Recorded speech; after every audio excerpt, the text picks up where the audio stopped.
Всем привет! В данном ролике сделаем краткий обзор на события схватка в осаде. Есть линейка видео по каждому дню, но они все долгие. И как бы сомневаюсь, что прям все будут их смотреть. Поэтому сделаем одно отдельное видео, где будут самые важные моменты. Сразу начнем с наград, чтобы это было как мотивация. За каждую первую проходку в день нам дают вот такие сундучки. В принципе, уже был такой ивент. По сути, все схожее. Также мы открываем эти ларцы и получаем всякие награды. Бывают крутки падают, в зависимости от редкости сундука. Все мы их открывать не будем. Также из самых важных моментов это раздел усиление личные цели. Для иного мира на босса финального мы бафы открываем каждый себе сам. То есть, чем больше очков мы заработаем, нужно 600 тысяч очков, тем больше бафов мы откроем. В принципе, открываются налегке, если просто активно играть. Я вроде где-то день на четвертый уже все бафы открыл. И также есть цели сервера, также по очкам. Здесь мы увеличиваем вместимость сумки нашей и нашего фамильяра. Также награды магазина. Чтобы скупить полностью весь магазин, мы посчитали, нужно 2 миллиона 200 с копеечкой тысяч очков. При учете, что у нас вообще играло на сервере 7 человек, так как остальные в самом начале поливали, у меня получилось набрать 1 237 000. Плюс еще будет расчет за босса, которого мы сегодня били. Без вот этого хлеба как раз нужно 1 200 000 там и еще чуть-чуть. То есть при такой игре, что мы только вот второго босса открыли, и у нас все закончилось. Это за 10 дней у нас получилось такой прогресс, потому что, ну, мало человек, очень сложно было. Но, тем не менее, мне хватит очков, чтобы выкупить абсолютно весь магазин. То есть 10 осколков рандомной эксклюзивки, полностью 50 осколков как раз на героя, сундуки выбора миф снаряжения. Мы именно выберем шмотку, которая нам больше всего нужна. Ну, как было, в принципе, на финалке. И тут уже с характеристикой, конечно, да, кому как повезет. Но, тем не менее, очень удобно. Также куча камней, куча рун. И на сдачу уже получается хлеб. То бишь, наша задача основная это собрать 1 200 000 вот этих осколков. Ну и на сдачу уже можно докупать, в принципе, хлеб. Магазин делится на три части. Это вот победители, проигравшие.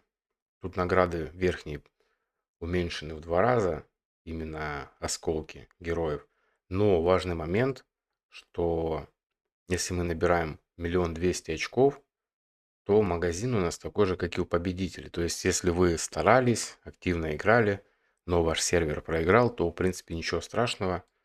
Награды у вас будут такие же, что очень немаловажно. Есть также рейтинг тут. За места нам дают вот такие награды. Получается руны и камни для прокачки талантов. Рейтинг идет именно по нашему серверу.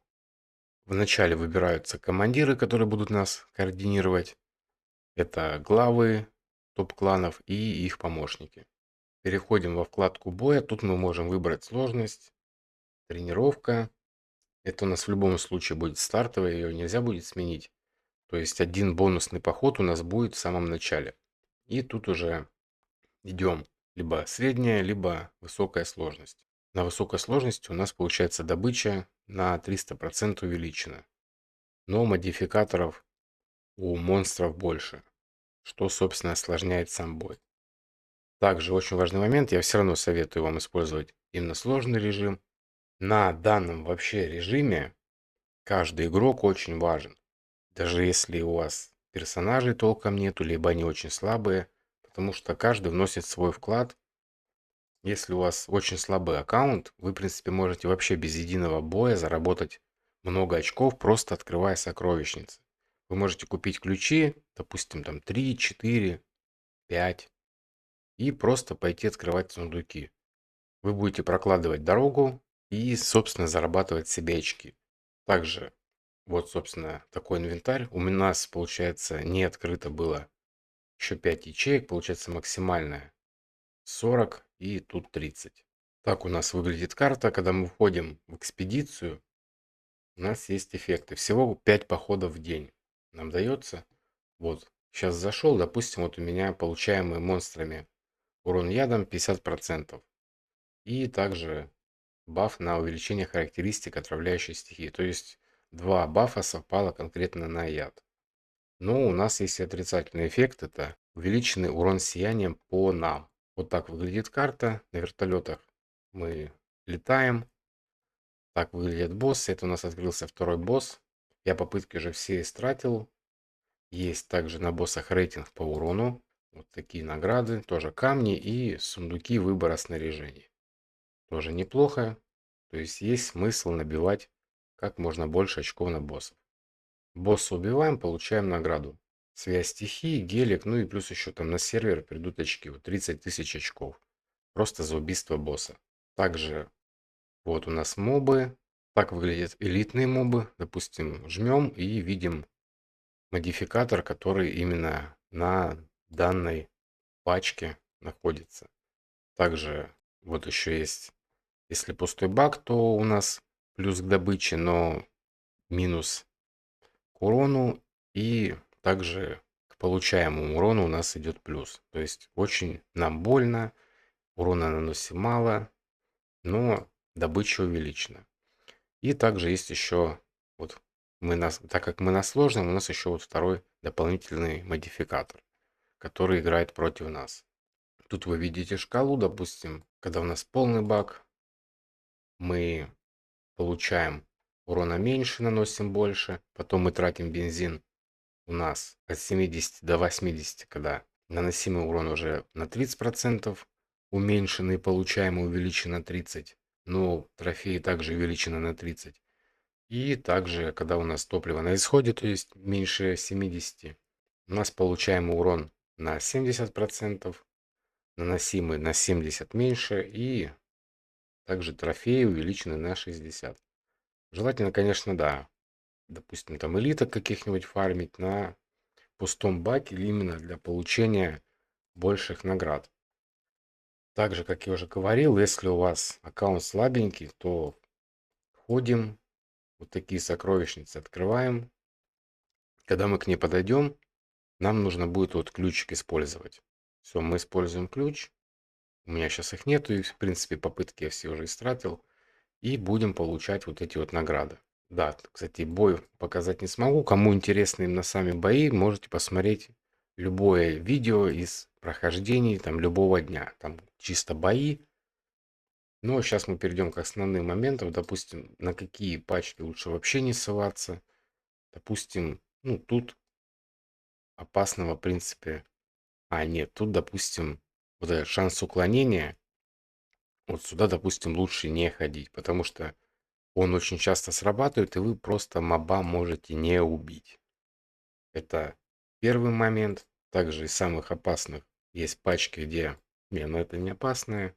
Даже несмотря на оглушение, я, допустим, ходил на такие пачки. Если у вас команда слабая, да, вы можете там погибнуть, поэтому лучше, конечно, не рисковать. Далее. Вот такая пачка, допустим, ну, легкая. Никаких модификаторов таких сложных нету. По поводу того, куда вообще не соваться. Если видите ауру, то все. Просто туда мы не идем ни в коем случае.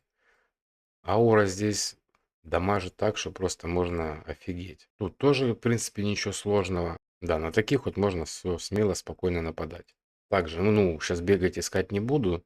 Из таких самых опасных еще, если, допустим, пачка там Лильванисы и там находится Утиор. Все, мы их просто не убьем, они там еще безбожно дамажат. Туда идти бесполезно. А также некоторые пачки, если у вас опять-таки команда слабенькая, то если видите Митрасию, то тоже туда лучше не идти. Вот так, в принципе, остальных всех можно спокойно фармить. Все уже зависит от вашей команды. Можете на элитах ходить, можете на средненьких. Награды, в принципе, что-то я разницы не заметил. Тоже особое внимание всегда уделяйте бафам. Очень внимательно читаем. От этого зависит вообще все эти проходки. Также на картах есть, допустим, вот флажки ставят командиры Это вам как ориентир, куда лучше двигаться. Куда открывать эти клетки, это раз. Можно всегда дозаправиться. Опять-таки, у меня походка уже просто истрачена. Здесь мы можем всегда за одну экспедицию 20 бензина себе восполнить. Также прокладываем, допустим, путь, если нам командиры сказали, что до сокровищницы. Все, мы начинаем прокладывать путь, открываем, и весь сервер, все игроки получают некоторое количество очков, что, собственно, неплохо. Потом может быть так, что, допустим, командир указал, что идем там на босса, да? Все, начинаем путь прокладывать к боссу. Вот зеленые клетки, когда мы по ним передвигаемся, нам бензин не требуется. Чтобы клетка стала зеленой, нужно, чтобы 10 раз на нее наступили. Каждая клетка, которая не открыта, она тратит 10 бензина. То есть, какой из этого вывод делаем? Что если мы там, к примеру, либо сундуки открыли, да, либо побили там мобов, все, у нас остался бензин, а инвентарь уже все, мы заполнили, то на оставшийся бензин обязательно идем и открываем клетки туда, куда у нас происходит движение. Не выходите просто так, оставляя бензин. Даже, допустим, если вам там повезло, вы себе там хорошие вещи нафармили, и у вас осталось там, допустим, 60 вообще бензина, да, ну просто повезло, все, у вас инвентарь заполнен, то лучше, конечно, еще и дозаправиться, не забываем, потому что, блин, это очень важно. Поэтому я говорю, что каждый игрок, он очень полезен, каким бы слабым или сильным он не был. Чем больше, чем быстрее мы все это откроем, победим боссов, тем больше у нас и лучше будет результат. Чем быстрее мы откроем ячейки дополнительные, тем больше каждый игрок может с собой вмести отсюда вещей. То есть, каждая вещь имеет там свою вместимость, поэтому чем больше инвентарь у нас, тем больше мы этих вещей можем забрать. И, соответственно, больше очков заработать. Поэтому ни в коем случае не выходим, не потратив бензин. Также еще, допустим, у нас какие-то там сложные боссы, либо просто у нас уже бензин на исходе, нас больно бьют. Вот в таких зданиях можно будет взять на 3 боя баф к атаке, защите и УЗ. Один раз за экспедицию. Также можно совершать постройки.